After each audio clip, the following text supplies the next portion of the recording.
Welcome to Secret Story, an invitation to be a naughty wife. Sandra did not want to go. She had been to these functions a few times with her husband. It was almost obligatory. Many wives will know the feeling, she thought.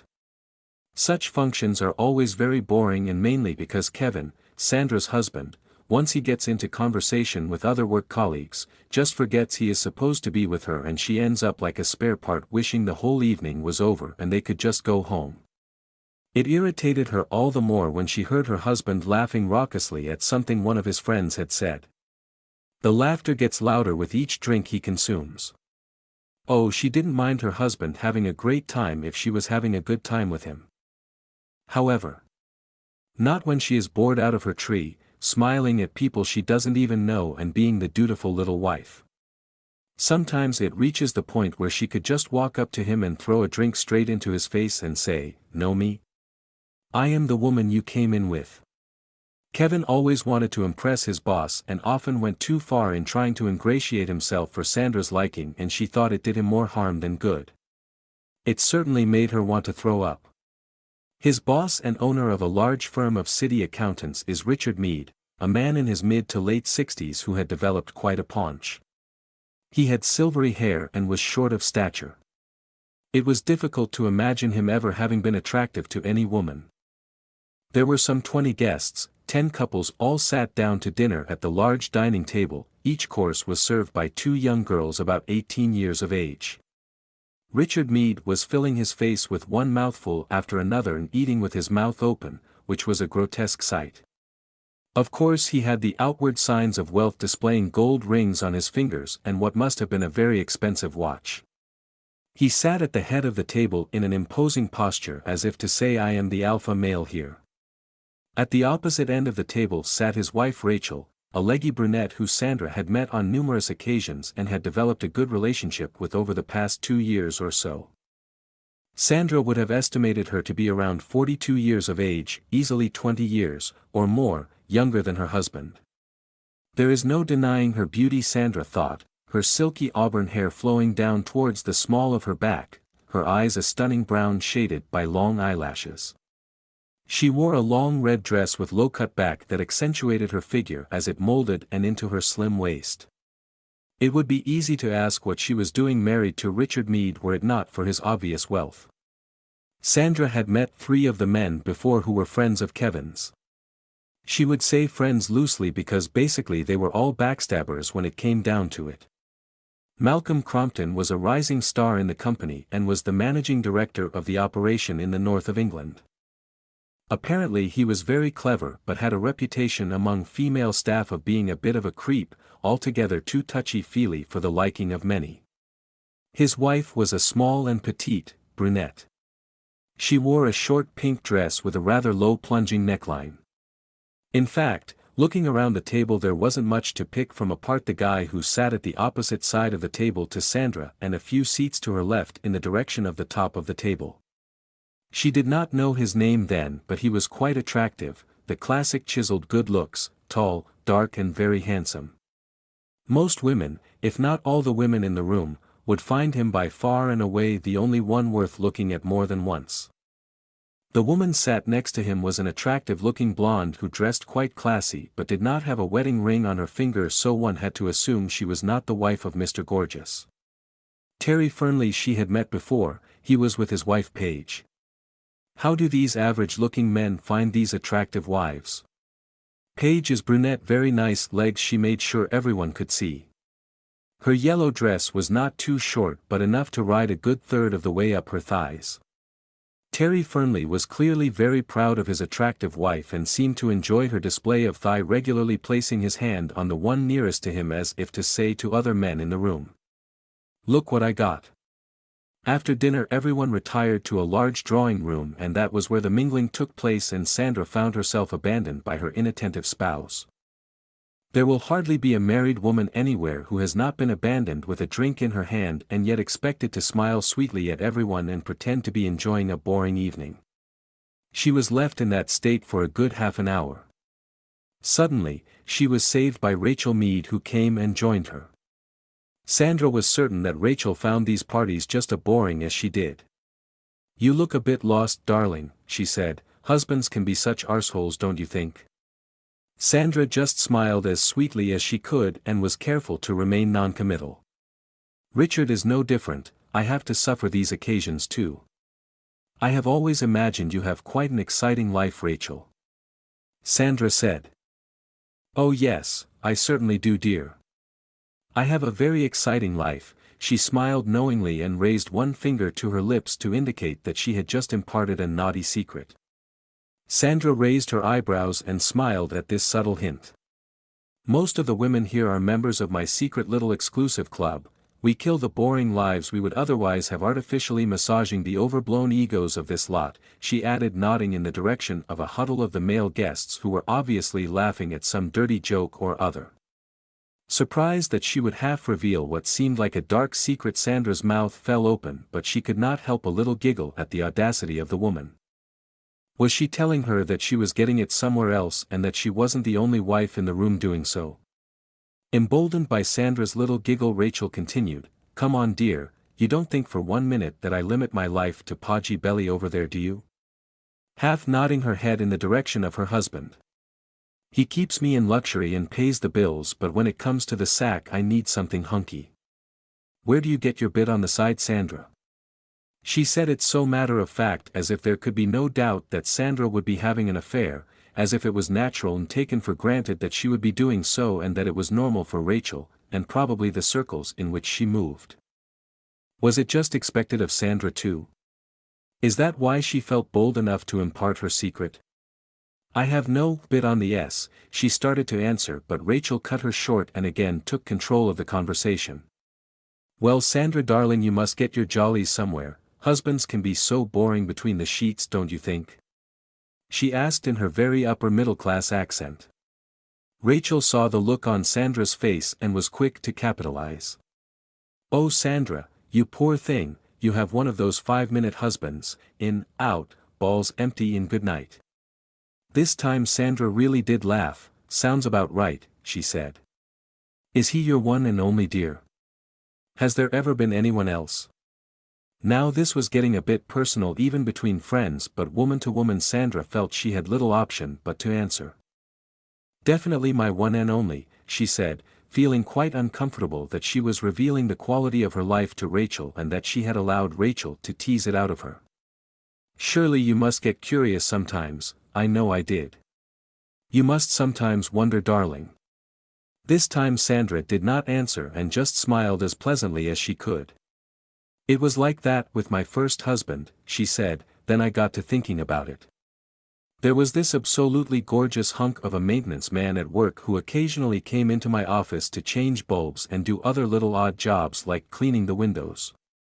I suppose I must have flirted with him a bit too obviously until one day he screwed me over my own desk. Sandra felt her face flush and her chest tighten as she tried to control her breathing. Rachel had made it sound so exotic that Sandra was feeling hot anyway. Be that as it may, we will leave that subject, Rachel said, which disappointed Sandra somewhat. She was intrigued as to her present extramarital relationship and would have liked to hear more. Rachel had lit the blue touch paper of Sandra's natural female curiosity. I am going to catch the train into London tomorrow. I want to do a little shopping in Oxford Street. Would you like to come along, dear? Sandra did like Rachel a lot but wished she would stop calling her dear and darling. I don't know, I hardly ever go to London. Not my scene really. Oh, you must come, we could have a girly day out. Call somewhere for lunch or find a nice little cafe or something. Meet me at the station around 9 o'clock. I really don't think. Oh, go on, why not? Sandra said, actually feeling quite excited at getting out and about for a few hours. Rachel paid for the train tickets and they traveled first class. I just love shopping, Sandra, don't you? I find it very therapeutic and good for the soul. Sandra decided to make it clear from the start that she could not afford to go expensive shopping like Rachel could and that her budget was not that of a woman with an open-ended credit card. I do like shopping, Rachel, but I am afraid my budget does not run to the kind of clothes you buy. Oh, don't you worry about that, darling, I am going on a window shopping expedition, not in need of new clothes just now, relaxed Sandra. Well, that made Sandra feel better anyway. No, we will just go window shopping, take in some of the sights, call somewhere for a meal and catch the train back. Let's call it a bonding session, shall we? Why was Sandra getting all this attention? She was trying to work it out. Rachel was a friend who had phoned her a few times, but hardly what one would call a close friend. Of all the guests at the party, why had she so quickly homed in on Sandra? I could see, Sandra, that you did not like all the formal stuffiness at the party last night. I am always pleased when they are over. Have you met most of them before? She asked, as soon they got sat down in the first-class compartment, and as if she knew what Sandra was thinking. No, Sandra said, I have had casual acquaintance with one or two of the others, but that's all. I have met Malcolm Crompton before, but never his wife. Oh, Hannah, yes, you would like Hannah. I will make sure you get to meet her in a more relaxed atmosphere. She loves a good time. She is actually such good fun, loves life. She said it with that same look on her face she had when she told Sandra she had a fun life herself. You must know Paige Fernley, she continued. Paige is very fun-loving too. Yes, I have met Paige before, but only briefly. I have met her husband once or twice through Kevin. Terry seems to be good friends with my husband. Oh, good, Rachel said, I am pleased you have met Paige before. Why was she pleased Sandra had met Paige already? It did not feel right, like there was a hidden agenda slowly emerging. Sandra thought. Who was the guy with the classy dressed blonde? Sandra asked. Ah, darling, I just knew you would mention Robert Burley. What a hunk he is. None of us would kick him out of bed. Sandra felt her face flush. It was like she had inadvertently betrayed herself in some way. Rachel couldn't help but notice. Oh, come on, Sandra, so who was the woman with him? Lord knows he always turns up with a different woman every time. I can introduce you to him if you wish. Rachel was right about one thing, he was one gorgeous-looking man, but there are lots of good-looking men. Sandra thought. No, it is all right, Rachel, Sandra said a little unconvincingly. Sandra darling, marriage does not turn you into a nun the minute the vicar says, I pronounce you man and wife. There is such a thing as life after marriage, you know. In our little club we all love our husbands dearly. Their job is to bring home the goodies, protect the home, keep us in the style to which we are all accustomed, she said laughing. So let me get this clear, Paige and Hannah and you are all screwing other men, is that what you are telling me? Sandra ventured the question, thinking to get it out into the open just what Rachel's little club was all about. Not just me, Paige and Hannah, it depends on who can come along and whose husbands are away. We only arrange a meeting of the club if we can get at least 3 of the wives to come and know we will all get away with it. Right, Sandra said, and who are the lucky guys then? Well, there is a rich selection, only 2 willing, but they have to be very attractive and fit. If you saw them, Sandra, you might think it was the women who were the lucky ones. And are there single women in this club? Good Lord, no, Rachel said, looking startled. We could never trust single girls to keep their mouths shut, darling. The day they spent in London was nothing special for Sandra. They would really look great on you, but not my style. Sandra said diplomatically. Oh, you underestimate yourself, dear, you have an amazing figure. You really must loosen up and get some fun into your life. She said. I bet he would, Sandra gasped, but he isn't going to get the chance, is he? Well, look, Sandra, that is up to you, dear. Her tone suddenly became a little more matter-of-fact. I am going to buy this matching set for you. This will make you look great. But really, Rachel, Kevin will think I have lost my marbles if I wear those. They are not for Kevin, he will never see them, she said. Sandra was stunned. The last thing she wanted was another woman choosing and buying her.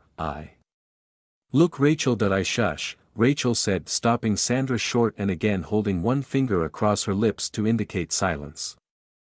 When the cats are away, well, you know what the mice get up to. Well, she definitely had Sandra there. Thinking it is one thing, but carrying it out surely is another, isn't it? Sandra put the question to her with solid eye contact. Well, that's okay, Sandra, but we cannot deny nature, and it is well established that the ovulating wife starts looking for good genes. It is nature, darling, for a woman to look around at the options. Of course our husbands are lovely, we adore them, but there are those times when our minds turn to a good-looking, hunky man who keeps himself in trim and who can last more than 5 minutes. Richard and I have 2 lovely sons, but it takes no more than a glance to see which one is Richard's and which one is not. The 2 women both chuckled loudly at this revelation. Such men tend to be selfish bastards though, Sandra said. How yes, darling, they both laughed again. All the way back on the train Rachel opened up even more about her extramarital life, and it was rich and varied. Luther would just love you, Sandra, once you have black you never go back, as they say. You just ask Paige. Sandra looked at Rachel aghast, her mouth fell open. Paige? Do you mean before she married Terry? Sandra, you are so naive and innocent. The more Kevin climbs the company ladder, the less you will see of him, the lonelier you will get, the more neglected you will become. He will spend more and more time away from home stuffing call girls. The phone calls you get will become less and less frequent. You will have many lonely nights in bed alone. Think about it, Sandra. I can tell you that Kevin is going to be promoted and will spend much of his time in Scotland and Northern Ireland, where he will be in charge of operations. Hardly stopping for thought, Rachel continued. You might not think about it now, but Luther is tall just like Robert. He has an amazing ebony body. Oh yes, and how would I explain the black baby? Sandra said laughingly. This isn't the 1950s, darling. We have the pill and the morning after pill. Think about it, we women have never had such freedom. I would not have John, my second son, if I had taken the pill as I should have, and if his real father had not gone all the way when he should have pulled out. She sounded so funny, and they both laughed somewhat dirtily in a very girly way.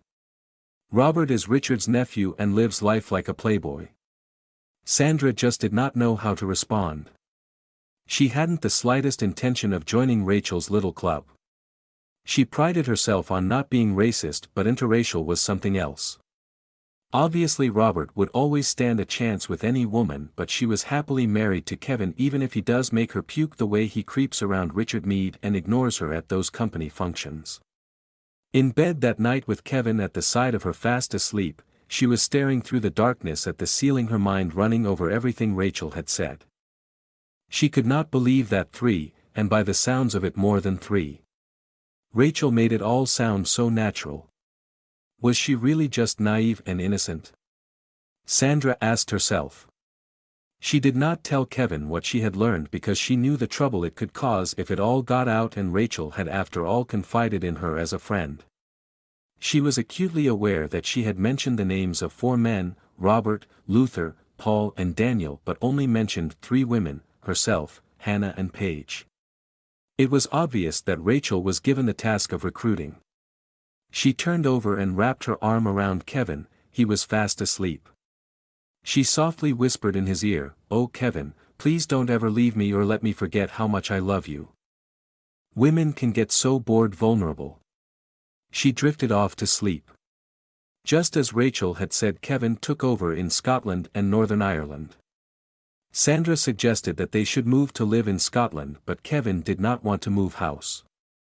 "We will be okay here," he said. "I will spend more time at home than you think." At first that turned out to be the case, and Kevin was only away 3 days a week at most. Sandra could easily cope with that, and they had nearly every weekend together and made the most of it. They spoke often on the phone while he was away, either by using his hotel room phone or more often his mobile, but as the workload increased and the job became more demanding, he spent less and less time at home. There was always a good reason. They talked every night on the phone when he was away, but it was not like having him at home, and he was away between 4 and 5 nights a week, and sometimes even at weekend. Rachel phoned often to see how Sandra was coping, and they would meet in town for a coffee and a bit of shopping more often. "How are things, Sandra?" she would ask. "Okay, Rachel, we get by. We see each other most weekends and phone each other every night." "Hasn't he even missed phoning you at least one night?" she asked. No, he is very good and phones me all the time and sends me regular text messages. It was a lie. In the past week he had missed phoning twice, and when Sandra phoned him on his mobile it was switched off. He told her he had been out for a drink with some mates in Edinburgh and had forgot to switch his mobile on, and when he got back to his hotel it was 1 o'clock in the morning and he thought it was too late to ring her. She let it go, but it had been niggling her somewhat, but she was not going to give Rachel the pleasure of knowing about that, or she might start telling her all about Luther's again. Rachel started phoning her more often. Every few days she was on the phone asking if Sandra was okay. She never phoned when Kevin was at home, which told Sandra she knew when he was away. Rachel often visited her husband's office and would know where everyone was and whether they were at home or away. The next time Kevin phoned, Sandra told him she was not happy with him being away all the time. "I am not away the entire time, sweetheart, and you know it. I cannot just give up my job like that." "But it is getting worse," she said, crying down the phone. "You were away all last week and 4 days this week." "I am sorry, love. I will see what I can do to get home more often." For the next 2 weeks things got better, but then fell back again, and the phone calls got less frequent and his mobile was switched off much more when he went out with his friends. Crying herself to sleep had become a regular occurrence. "Are you sure he hasn't got another woman somewhere?" Rachel asked, probing away at Sandra's growing vulnerability. "I don't think he would, Rachel. I really don't. When did you last have Sandra, tell me? Should I tell her the truth?" Sandra thought. "It is 3 weeks now," she said, knowing it was longer. "Well, I think it is longer than that, Sandra. It is written all over your face, darling, and I do not believe a man working away from home all that time is not hunting around for it and probably getting it." She did not relate to Rachel the constant thoughts she had about Robert.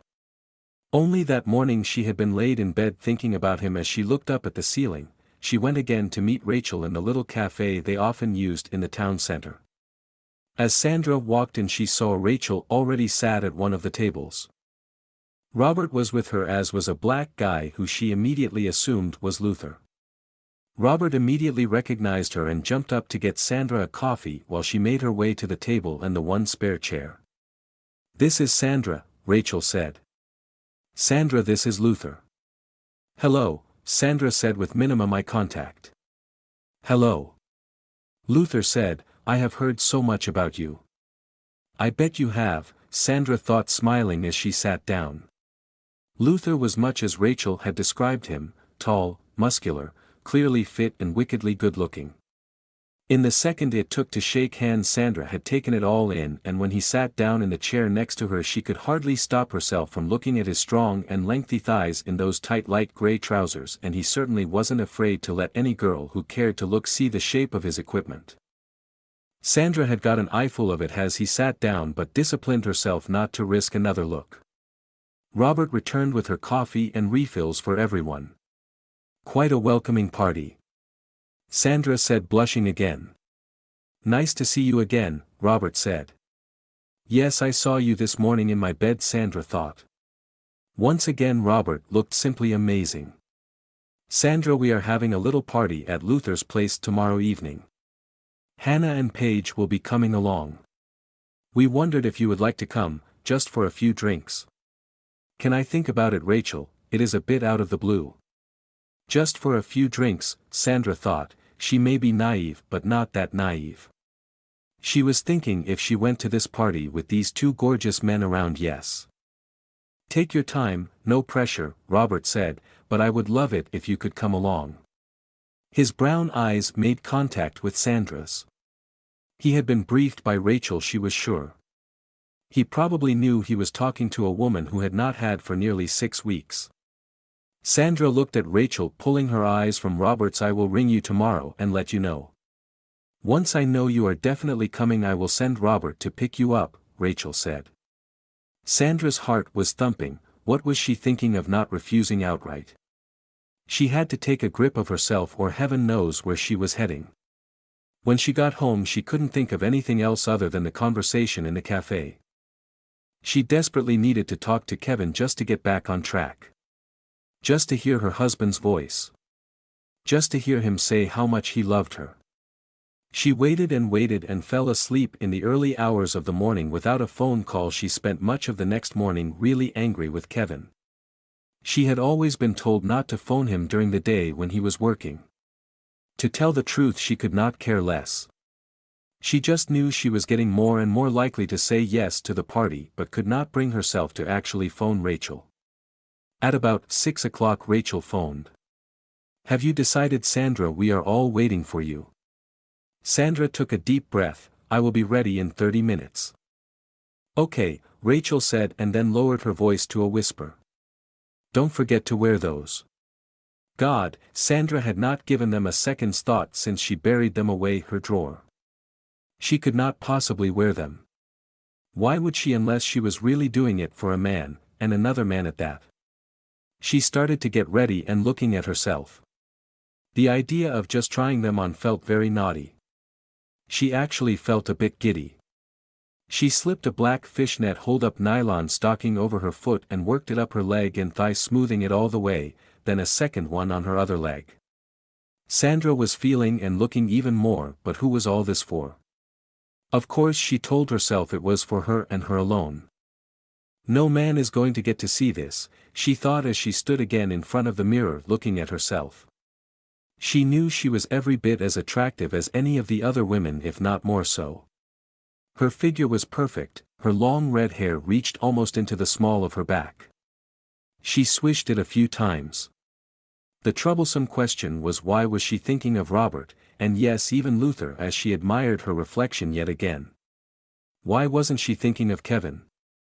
Selecting a nice tight-fitting blue dress, she slipped into it, sliding her hands down over her slender body and smoothing it around her figure. She picked a short white coat and busied herself with last-minute touches to her makeup and her hair as she waited for Robert to come and pick her up. Robert arrived looking even more amazing than he had at the party or in the cafe. He opened the passenger side door but very gentlemanly averted his eyes as Sandra got into the car, respecting her modesty. Soon he was sat in the driver's seat looking gorgeous in a dark suit, open-neck gleaming white shirt, no tie. He had obviously taken great care in his appearance. Manicured fingernails, highly polished black leather shoes, perfect scent of aftershave. They just chatted the usual rather nervous small talk. Sandra sat rather prim and proper, making sure her dress reached her knees, well, almost. She kept her knees firmly clamped together with her hands clasped and resting in her lap. 20 minutes drive and they arrived at Luther's and pulled in through the wrought iron gates which opened automatically on their arrival. This place was the mansion of one very rich man, she thought as they pulled up to the front door. This time a door attendant stepped forward and opened the door for her. He was nowhere near as gentlemanly as Robert had been. Sandra swung both legs out together, knees tight shut. If someone was going to get an eyeful tonight, it was not going to be him. Robert got out of the car and handed his car keys to the flunky, obviously so he could take Robert's car and park it. Together they walked in through the large open door where they were met by Luther, who was also dressed immaculately in a black suit, white shirt and blue tie. As they walked through the hallway, Sandra was acutely aware that she was stepping up a few social classes. Luther must be one seriously rich guy. Soon they were in a spacious drawing room where there were 3 large sofas and 3 large easy armchairs. Rachel came to greet her. "So pleased you decided to come along, Sandra. Let me introduce you to a few people. You already know Robert and Luther. This is Hannah, you would have seen her at Fullerton, and this is Paige, who you have already met before." Sandra acknowledged them both with kisses on the cheek. Fullerton, she assumed, was the name of the Meads mansion. "Now you really must meet Dan and Paul." Both men had a small glass of red wine in their hands as they stepped forward and shook hands. Paul was dressed in a blue suit and looked very smart. He wore a blue shirt with a white open collar. Dan was the only one dressed totally casual with just a white open shirt and black trousers. His torso tapered perfectly from his broad shoulders to the belt of his trousers. Both men were really attractive. Paul, with blonde, rather unruly hair, and Dan's hair was browner in color. Both men had really nice tans and had obviously built them up over time. Rachel certainly knew how to assemble good-looking studs for a party. The piped music was soft and mainly old standards made to set the mood and the tone for the evening. All doors to the room were closed and the piped music must have been organized from elsewhere. Wine was freely flowing and the men kept the women's glasses well charged. Luther asked Sandra what she would like to drink. She asked for a medium dry white wine and he brought it to her. With each glass of wine the atmosphere became more relaxed, people were laughing freely. Sandra sat next to Rachel on one of the sumptuous sofas but soon some of them started dancing. Sandra sipped her wine slowly, not wanting to drink too much, but Rachel was soon on her third and the others had been getting through a few drinks too. Sandra had restricted herself to just one glass of wine. Paul was smooching with Hannah, who seemed so small and petite in his arms, and it was not long before Dan was dancing with Paige. Luther and Robert were stood at the opposite end of the room to where Rachel and Sandra were sat. They each had a glass of red wine and were chatting and laughing at each other's witticisms. "Are Hannah and Paul an item then?" Sandra asked Rachel. "Well, of course Hannah is married to Malcolm, as you know, but Paul has had his eye on her for some time now. Paige absolutely adores Robert, of course. She has been married to Terry for 8 years, but I don't think he cuts the mustard between the sheets, dear," Rachel whispered secretively. After Sandra had refused another glass of wine for the third time, she needed the ladies' room and Rachel directed her. She crossed the large hall and found it just as Rachel had pointed out. Before returning she checked herself in one of the large mirrors and then went back to the drawing room. The lights had been dimmed and she again took her place next to Rachel. She adjusted her eyes to the darkened room and noticed that only Paige and Dan were still dancing. It was just as Sandra was getting an eyeful of them that Luther came, held his hands out and asked her if she cared to dance. Sandra's body went limp in his arms. She felt herself becoming more and more submissive. She was his and he knew it. He knew exactly what he wanted and he wasn't going to be denied. Sandra did not know how long they danced like that, but when they eventually came up for air and looked around the room, the others were gone. Just Luther and Sandra of the room. "Where is everyone?" she asked breathlessly, looking into Luther's brown eyes. "They will have gone to bed, my lovely, they will have gone to bed." They continued to dance and she didn't resist him. Again she looked fleetingly into Luther's devilishly eyes. His gleaming smile was almost contemptuous, knowing he was going to get what he wanted, when and how he wanted it. "Oh my God, no." The words were expelled through her breath. Luther by contrast was cool, taking his time to revel in his conquest. "You do know you are going to get tonight, don't you, my lovely?" Luther whispered in her ear. "Oh Jesus." Luther had no intention whatsoever of stopping. It wasn't his style. He was going all the way. "Yes, do it, don't stop." Sandra heard her voice echoing around the room. Was it really her voice? Sandra's mind began to clear. What had she done? She had let him take her totally and utterly. She had betrayed her husband, and worse still, she had enjoyed every moment of it, but she let out a little giggle at the thought. Luther stood up, went to the drinks cabinet and came back with a glass of water and a pill. "Here, Sandra, you had better take this, sweetheart." Now sat in one of the armchairs. Sandra took the glass in one hand and the pill in the other. "What is this?" "It's a morning after pill, take it," he said. Sandra got home at about 2 o'clock in the morning. Luther drove her home.